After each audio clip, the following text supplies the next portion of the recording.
Welcome back every one. അപ്പോൾ നമ്മൾ ഇന്ന് ഡിസ്കസ് ചെയ്യാൻ പോകുന്നത് ട്രാൻസ്ഫർ റൂമേഴ്സിനെ കുറിച്ചാണ്.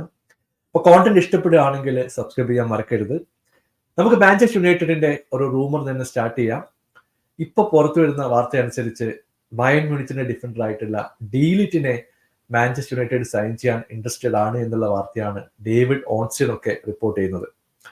നമുക്കറിയാം ടെനാഗും ഡീലിറ്റും പണ്ട് അയാക്സിൽ ഒരുമിച്ച് വർക്ക് ചെയ്തിട്ടുള്ളവരാണ്. ഇവർ തമ്മിലുള്ള കെമിസ്ട്രിയുടെ കാര്യങ്ങളൊക്കെ നമുക്കറിയാം. പക്ഷേ രണ്ട് പ്രശ്നങ്ങളാണ് ഞാൻ ഈ ഡീലിലൂടെ കാണുന്നത്. ഇതിൽ ഏറ്റവും പ്രധാനപ്പെട്ട പ്രശ്നം ഇഞ്ചുറിയാണ്. കാരണം യുണൈറ്റഡിന്റെ പകുതി ഡിഫൻഡേഴ്സും ഹാഫ് സീസൺ ഇഞ്ചുറി ആയി പുറത്തു പോകുന്നത് പലപ്പോഴും നമ്മൾ കാണാറുണ്ട്. ഡീലിറ്റിന് ഇഞ്ചുറി കൺസേൺസ് ഉണ്ട്. അപ്പൊ അതുകൊണ്ട് തന്നെ പുള്ളിയെ സൈൻ ചെയ്ത് കൊണ്ടുവന്ന ഒരു ഫുൾ സീസൺ കളിക്കാൻ പറ്റുമോ എന്ന് നമുക്കറിയില്ല. രണ്ടാമത്തെ പ്രശ്നം പുള്ളിയുടെ ഫോമാണ്. ബയണിൽ കളിച്ചുള്ള സമയത്ത് പല മത്സരങ്ങളിലും ആവറേജ് പെർഫോമൻസ് കാഴ്ചവെക്കുന്ന ഡീലിറ്റിനെ നമ്മൾ കാണാറുണ്ട്. അത് ഇഞ്ചുറി ആയിട്ട് റിക്കവറി ടൈം കൊണ്ട് വന്നതാണോ അല്ലെങ്കിൽ പുള്ളിയുടെ പെർഫോമൻസ് ഡിപ്പായതോ നമുക്കറിയില്ല. എന്തായാലും കൂടുതൽ വിവരങ്ങളൊക്കെ ആയിട്ട് നമുക്ക് കാത്തിരിക്കാം. മറ്റൊരു ന്യൂസ് വരുന്നത് മെയ്സൺ ഗ്രീൻവുഡിന്റെ ട്രാൻസ്ഫറുമായിട്ട് ബന്ധപ്പെട്ടുള്ളതാണ്. ഇപ്പൊ ഗ്രീൻവുഡ് യുണൈറ്റഡിലേക്ക് തിരിച്ചു വരാനുള്ള സാധ്യത വളരെ കുറവാണ്. ഇപ്പൊ മാർസൈ പുള്ളിയെ സൈൻ ചെയ്യാൻ വേണ്ടിയിട്ട് ശക്തമായിട്ട് രംഗത്തെത്തിയിട്ടുണ്ട്. ഇപ്പോഴത്തെ സിറ്റുവേഷൻ വെച്ച് നോക്കിക്കഴിഞ്ഞിട്ടുണ്ടെങ്കിൽ ഇതൊരു വിൻ വിൻ സിറ്റുവേഷൻ ആയിരിക്കും. കാരണം പുള്ളി ഇപ്പൊ 22 വയസ്സേ ആയിട്ടുള്ളൂ. ഇപ്പോൾ എന്തായാലും ഫുൾ കാരിയർ മെയ്സൺ ഗ്രീൻവുഡിന്റെ മുമ്പിലുണ്ട്. ഇപ്പൊ കളിക്കാൻ പറ്റില്ലെങ്കിൽ മറ്റൊരു ടീമിലേക്ക് പോകാൻ അനുവദിക്കുക എന്നതായിരിക്കും പ്രാക്ടിക്കൽ ആയിട്ടൊരു സൊല്യൂഷൻ. പുള്ളിയെ എൻകാഷ് ചെയ്തുകൊണ്ട് ആ പൈസ റീഇൻവെസ്റ്റ് ചെയ്യാൻ യുണൈറ്റഡിന് സാധിക്കുകയും ചെയ്യും. മറ്റൊരു ന്യൂസ് നമ്മൾ കേൾക്കുന്നത് ആസ്റ്റൺ വില്ല സൈഡിൽ നിന്നാണ്. വില്ല ട്രാൻസ്ഫർ മാർക്കറ്റ് ഇളക്കി മറിച്ചുകൊണ്ടിരിക്കുകയാണ്. 2 കിടിലം സൈനിങ്സ് അവർ നടത്തിയിട്ടുണ്ട്. ആദ്യത്തെ ട്രാൻസ്ഫർ റൂമർ നമ്മൾ കേട്ടത് ഇയാൻ മാറ്റ്സണുമായിട്ട് ബന്ധപ്പെട്ടുള്ളതാണ്. അത് ഏതാണ്ട് കൺഫേം ആയി. 37.5 മില്യൺ കൊടുത്തിട്ട് ചെൽസിയിൽ നിന്നും ഇയാൻ മാറ്റ്സണെ വില്ല സൈൻ ചെയ്തിട്ടുണ്ട്.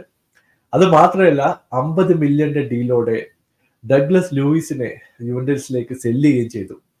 നമുക്കറിയാം യുവന്റസിൽ നിന്ന് 2 യങ് പ്ലേയേഴ്സിനെ വില്ല വാങ്ങിയിട്ടുണ്ട്. അപ്പൊ 22 മില്യൺ ഡിഡക്ട് ചെയ്തുകൊണ്ട് ബാക്കി പൈസ മാത്രം പേ ചെയ്താൽ മതി.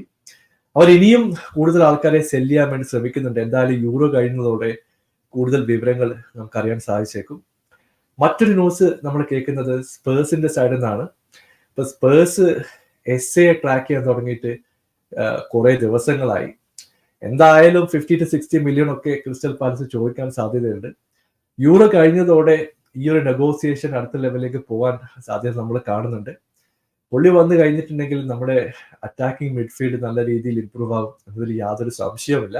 മറ്റൊരു ന്യൂസ് നമ്മൾ കേൾക്കുന്നത് ലിവർപൂൾ സൈഡിൽ നിന്നാണ്. ഇത് റൂമർ മാത്രമാണ്.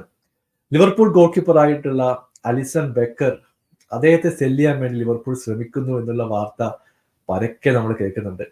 ഇപ്പൊ ജോർജിയുടെ ഗോൾ കീപ്പർ ആയിട്ടുള്ള ജിയോർജി മവദഷില്ലി അവരെ സൈൻ ചെയ്യാൻ വേണ്ടിയിട്ടാണ് ലിവർപൂൾ ഇപ്പോൾ മുന്നിട്ടിറങ്ങിയിട്ടുള്ളത്. 23 വയസ്സേ ഉള്ളൂ. ഇപ്പൊ ജോർജിയുടെ മത്സരം നിങ്ങൾ കണ്ടിട്ടുണ്ടെങ്കിൽ പുള്ളിയുടെ പെർഫോമൻസ് മോണിറ്റർ ചെയ്ത് കാണും. ഒരു ഡീസന്റ് ഗോൾ കീപ്പറാണ്. ഷോർട്ട് സ്റ്റോപ്പിങ്ങും മറ്റു കാര്യങ്ങളൊക്കെ നോക്കി കഴിഞ്ഞിട്ടുണ്ടെങ്കിൽ നല്ല രീതിയിൽ തന്നെ ഇംപ്രൂവ് ആവാൻ ചാൻസ് കാണുന്നുണ്ട്. അവരെ ലിവർപൂൾ സൈൻ ചെയ്യാനുള്ള സാധ്യത ഇപ്പോൾ വളരെ കൂടുതലാണ്. എന്തായാലും കൂടുതൽ വിവരങ്ങളൊക്കെ ആയിട്ട് നമുക്ക് കാത്തിരിക്കാം. ഇപ്പൊ മാൻ സിറ്റിയുടെ സൈഡിൽ നിന്ന് കാര്യമായിട്ടുള്ള റൂമേഴ്സ് ഒന്നും നമ്മൾ കേൾക്കുന്നില്ല. ഇപ്പൊ ഗുയിമേരസിനെ സൈൻ ചെയ്യും എന്നുള്ളൊരു വാർത്ത നമ്മൾ കേട്ടിരുന്നു. പക്ഷേ സോളിഡ് ആയിട്ടുള്ള ഒരു ബിഡിംഗ് പ്രോസസ്സോ ഡിസ്കഷനോ ഒന്നും തന്നെ സ്റ്റാർട്ട് ചെയ്തിട്ടില്ല.